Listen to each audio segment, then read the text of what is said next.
মৰমৰ ছাত্ৰ ছাত্ৰীসকল, আজি আমি ক্লাছ 4 চতুৰ্থ শ্ৰেণীৰ অসমীয়া পাঠ্যপুথিত থকা চতুৰ্থ অধ্যায় আৰু অধ্যায়টোৰ নাম হৈছে কি খাদ্য, স্বাস্থ্য আৰু পৰিচ্ছন্নতা। আৰু পাঠ হৈছে কিমান 1। পাঠটোৰ নাম হৈছে কি শাক পাচলিৰ বাগিচা। এইটো এটা ধুনীয়া কবিতা হয়। এই কবিতাটো আজি আমি আলোচনা কৰিম। তোমালোকে ভিডিঅ'টো মন দি শুনিবা। প্ৰথমে আমি কবিতাটো পঢ়ি ল'ম, তাৰপিছত আমি ইয়াৰ প্ৰশ্ন উত্তৰসমূহ আলোচনা কৰিম। প্ৰথমে কি কৈছে পঢ়ো আহা। ঘাই শাক মৰলীয়া, ডাঠা ঠাৰি খুতৰীয়া, পালেং পদিনা পাবা খৰকাল বতৰীয়া। খৰকাল বতৰীয়া মানে হৈছে খৰালি কালত আমি পালেং পদিনা এইবিলাক আমি পাওঁ। তাৰপিছত লপা শাক বিজলুৱা, চুকা শাক টেঙেচি। বিজলুৱা মানে হৈছে কি পিছল। বাবৰি লেহেতি কাটি ভাজি খাবা দকচি। মেথি মাটিকা দুৰি দোৰণৰ তিতিকি। মানিমুনি ভেদালি খাবা পেট পিটিকি। পুৰৈয়ে ৰঙালী কৰে ৰঙা তেজ আৰু দাঁত। শাকনিলৈ যাওঁ আমি তোমালোকে পঢ়া পাঠ।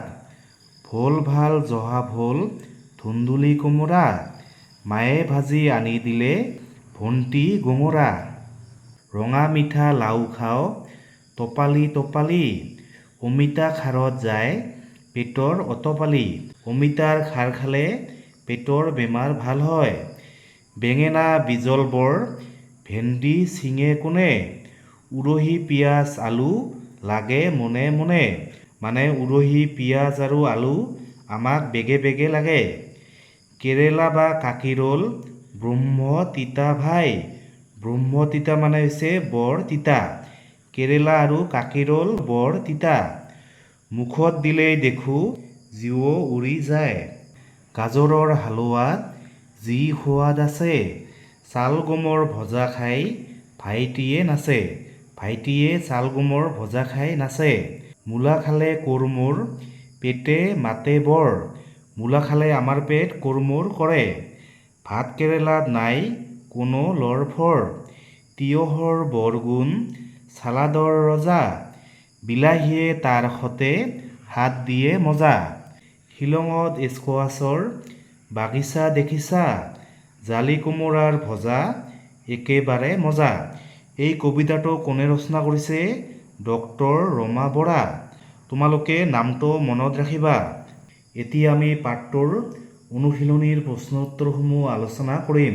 প্ৰথমে 1 নম্বৰ, তলত দিয়া বাক্যাংশ কেইটাৰ অৰ্থ বুজোৱা শব্দকেইটা পদ্যটোত বিচাৰি উলিয়াই লিখা। প্ৰথমে ক নম্বৰ, খঙাল আৰু মন খুলি কথা নোকোৱা। ইয়াৰ মানে হৈছে কি গৰুঙা। অতপালি মানে হৈছে অতিশয় দুষ্টালি বা অতি উৎপীড়ন। তাৰপিছত সোৱাদ, সোৱাদ মানে হৈছে কি শাক। গাজৰৰ পৰা তৈয়াৰ কৰা এবিধ মিঠা খাদ্য কি হালোৱা। তিতিকি মানে হৈছে কি অলপ তিতা। তোমালোকে এইবিলাক মুখস্থ কৰিবা, এইবিলাক মানে পৰীক্ষাত আহিব। তাৰপিছত নাম্বাৰ 2, তলত দিয়া প্ৰশ্নবোৰৰ শুদ্ধ উত্তৰটো বাছি উলিয়াই সঠিক বৃত্তটো পূৰ কৰা। প্ৰথমে পুৰৈ শাক আমি কিয় খাব লাগে? ইয়াৰ শুদ্ধ উত্তৰ কি হ'ব? ৰঙা তেজ অধিক দাঁত কৰাৰ বাবে। মানে পুৰৈ শাক খালে আমাৰ তেজ ৰঙা হয় আৰু অধিক দাঁত হয়। ক নম্বৰটো শুদ্ধ হ'ব। পদ্যটোত ভাইটিয়ে কি খাই আনন্দ পোৱাৰ কথা কৈছে? ইয়াৰ শুদ্ধ অপশ্যন কোনটো হ'ব? গাজৰৰ হালোৱা আৰু চালগম ভজা। মানে ভাইটিয়ে গাজৰৰ হালোৱা আৰু চালগম ভজা খাই আনন্দ পোৱাৰ কথা কৈছে। তাৰপিছত কবিয়ে শ্বিলঙত কিহৰ বাগিচা দেখাৰ কথা কৈছে? ইয়াৰ শুদ্ধ অপশ্যন কোনটো হ'ব? অপশ্যন গ, কিহৰ স্কোৱাছৰ বাগিচা মানে দেখাৰ কথা কৈছে। শাক পাচলিৰ বাগিচা। পদ্যটোৰ জৰিয়তে কবিৰ কি ভাৱ প্ৰকাশ পাইছে? মানে শাক পাচলিৰ বাগিচা। এই কবিতাটিৰ জৰিয়তে কবিয়ে শাক পাচলিৰ গুণাগুণ জনাব বিচাৰিছে। তাৰপিছত নাম্বাৰ 3, তলত দিয়া প্ৰশ্নবোৰৰ উত্তৰ কোৱা আৰু লিখা। তোমালোকে এই প্ৰশ্নৰ উত্তৰবোৰ ধুনীয়াকৈ লিখিবা। প্ৰথমে ক নম্বৰ, কাকি ৰোলৰ সোৱাদ কেনেকুৱা? ইয়াৰ উত্তৰ কি হ'ব? কাকি ৰোলৰ সোৱাদ ব্ৰহ্ম তিতা।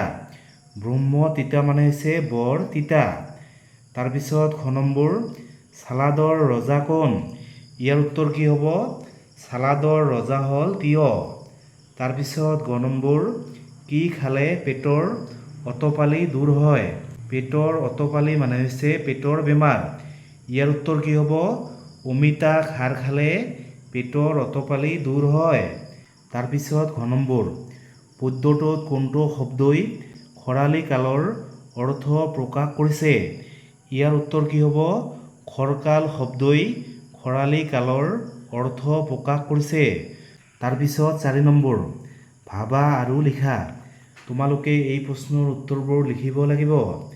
প্ৰথমে ক নম্বৰ, পদ্যটোত থকা খৰালি কালত হোৱা শাক পাচলি কেইবিধৰ নাম চিনাক্ত কৰা। তোমালোকে এই প্ৰশ্নৰ উত্তৰটো লিখিবা যে পদ্যটোত থকা খৰালি কালত হোৱা শাক পাচলিৰ নামবোৰ হ'ল পালেং, তাৰপিছত পদিনা, ভেন্দি, বেঙেনা, বিলাহী, তাৰপিছত কোমোৰা, গাজৰ, মূলা আদি।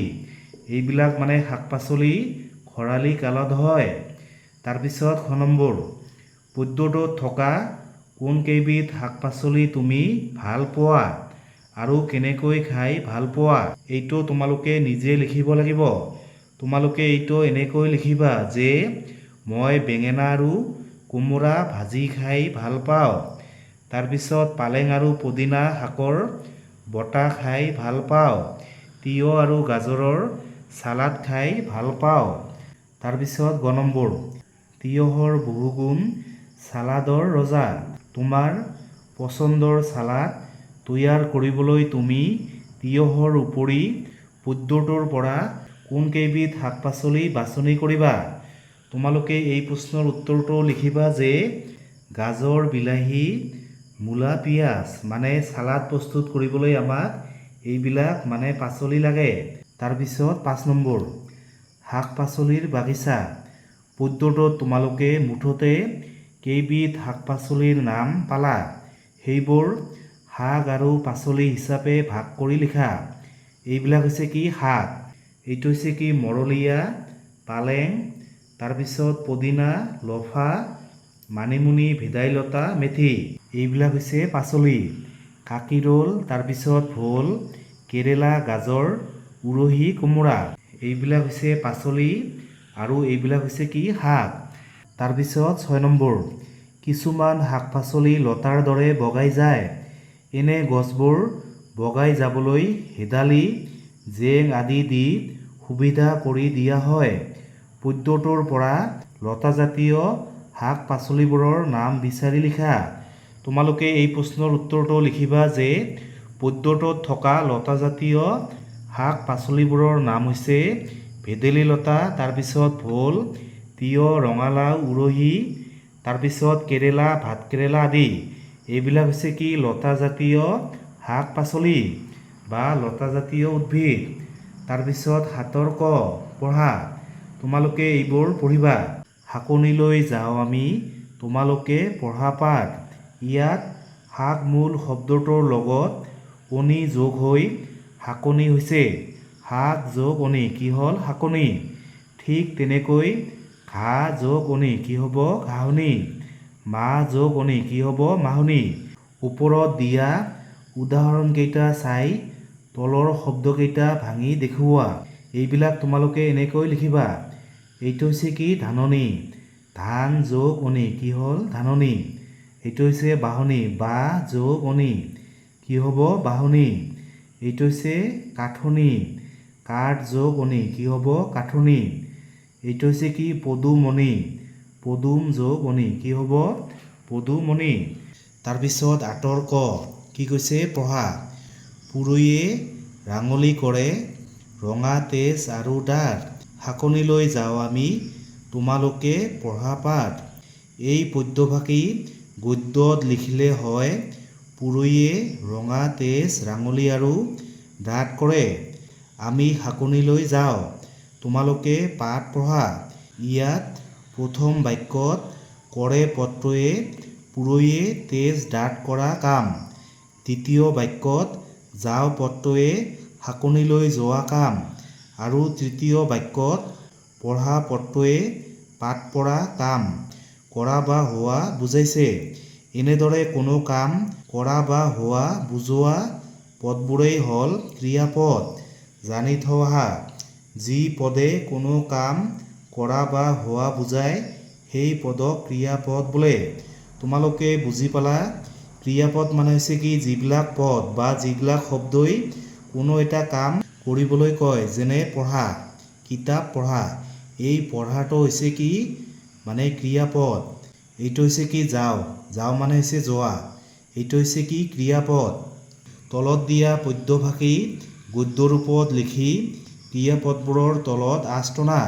ৰঙা মিঠা লাও খাওঁ, টপালি টপালি, অমিতা খাৰত যায় পেটৰ অতপালি। এইটো হৈছে কি খাওঁ আৰু এইটো হৈছে কি যায়, এই দুইটা হৈছে কি ক্ৰিয়াপদ।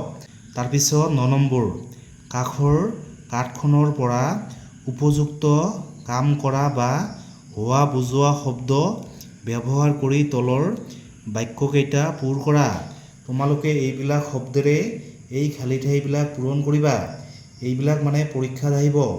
প্ৰথমে ক নম্বৰ, কাইলৈ আমি পুথিভঁৰাললৈ কিয় যাম?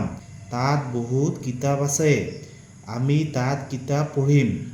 দেউতাই কালি মোক এখন কিতাপ কিনি দিলে। অন্তৰাই কিতাপ পঢ়ি ভাল পায়। শান্তা আবেলি আমাৰ ঘৰলৈ আহিব। আয়ন স্কুললৈ গৈছে। এইবিলাক হৈছে কি, এইবিলাক হৈছে মানে ক্ৰিয়াপদ। এই পদবিলাকে বা এই শব্দবিলাকে কিবা এটা কাম কৰিবলৈ কৈছে। জানি থোৱা, বহাগ বিহুৰ সময়ত অসমত বহুবিধ শাক একেলগে ৰান্ধি খোৱাৰ এটা পৰম্পৰা আছে। এই পৰম্পৰাক ঠাইভেদে সাত শাকী বা সাত শাকতি বা ১০০ এবিধ শাক খোৱা বুলিও জনা যায়। অসমৰ কিছুমান অঞ্চলত গৰু বিহুৰ দিনা, আন কিছুমান অঞ্চলত বিহুৰ ৭ দিনৰ ভিতৰত যিকোনো এদিনত এই পৰম্পৰা পালন কৰা হয়। সেইবোৰ গোটাই খালে বছৰটোলৈ বহু বেমাৰৰ পৰা হাত সাৰি থাকিব পাৰি বুলি মানুহে বিশ্বাস কৰে। তাৰপিছত ১০ ক, কি কৈছে পঢ়া। ভোল ভাল জহা ভোল, ধুন্দুলি কোমোৰা, মায়ে ভাজি আনি দিলে ভণ্টি গঙৰা। এই পদ্যভাষীৰ প্ৰথম দুষাৰীৰ শেষৰ শব্দ কোমোৰাৰ লগত দ্বিতীয় দুষাৰীৰ শেষৰ শব্দ গঙৰাৰ শেষৰ ধ্বনিৰ মিল আছে। এইটো হৈছে কোমোৰা, এইটো হৈছে গঙৰা, মানে এই দুটাৰ উচ্চাৰণৰ মিল আছে।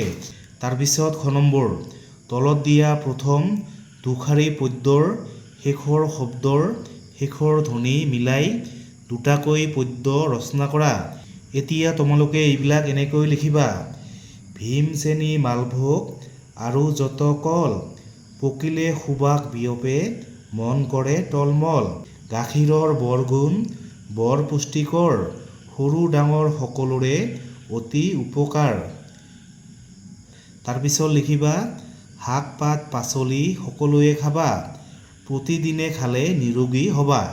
তোমালোকে এইবিলাক এনেকৈ লিখিলেই হ'ল। 11 নম্বৰটো তোমালোকে এনেকৈ লিখিবা।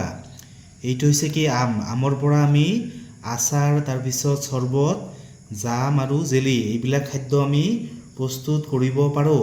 তাৰপিছত কল, কলৰ পৰা আমি ফলৰ চালাড আৰু শ্বেক এইবিলাক আমি তৈয়াৰ কৰিব পাৰোঁ। আৰু বহুতো বস্তু আমি কলৰ পৰা তৈয়াৰ কৰিব পাৰোঁ। তাৰপিছত কঁঠাল, কি জাম জেলি। তাৰপিছত নাৰিকল, তেল লাড়ু বিস্কুট পিঠা। তাৰপিছত আনাৰস, আচাৰ জেলি চাটনি ৰস। আনাৰসৰ পৰা আমি এইবিলাক বস্তু বনাব পাৰোঁ।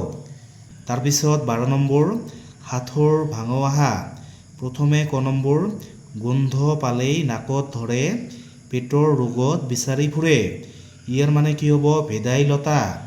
ওপৰত পাত তলত গাঁত, গাঁতত আছে হাতীৰ দাঁত। ইয়াৰ মানে হৈছে কি মূলা, মানে মূলাবোৰ দেখাত হাতীৰ দাঁতৰ নিচিনা। তাৰপিছত 13 নম্বৰ, তলত দিয়া ছবিখনত থকা শাক পাচলিবোৰ চিনাক্ত কৰি গছত লগা মাটিৰ তলত হোৱা শাক পাচলিবোৰৰ নাম পৃথকে পৃথকে লিখা। এইবিলাক হৈছে কি টমেটো, তাৰপিছত পেপচিকাম, তাৰপিছত ভেন্দি, তাৰপিছত কি বেঙেনা, তাৰপিছত ৰঙালাও, এইটো হৈছে কি বন্ধাকবি। এইবিলাক মানে গছৰ ওপৰত লাগে। তাৰপিছত 14 নম্বৰ, তলত দিয়া ছবিকেইখন ভালদৰে পৰ্যবেক্ষণ কৰা আৰু কি কি কাম কৰা দেখিছা লিখা। কোৰেৰে মাটি খান্দি আছে, তাৰপিছত পাচলি ৰুইছে, পাচলিত পানী দি আছে, ইয়াত পাচলি ছিঙি আছে, বজাৰত পাচলি বিক্ৰী কৰি আছে, পাকঘৰত পাচলিৰে তৰকাৰী বনাই আছে।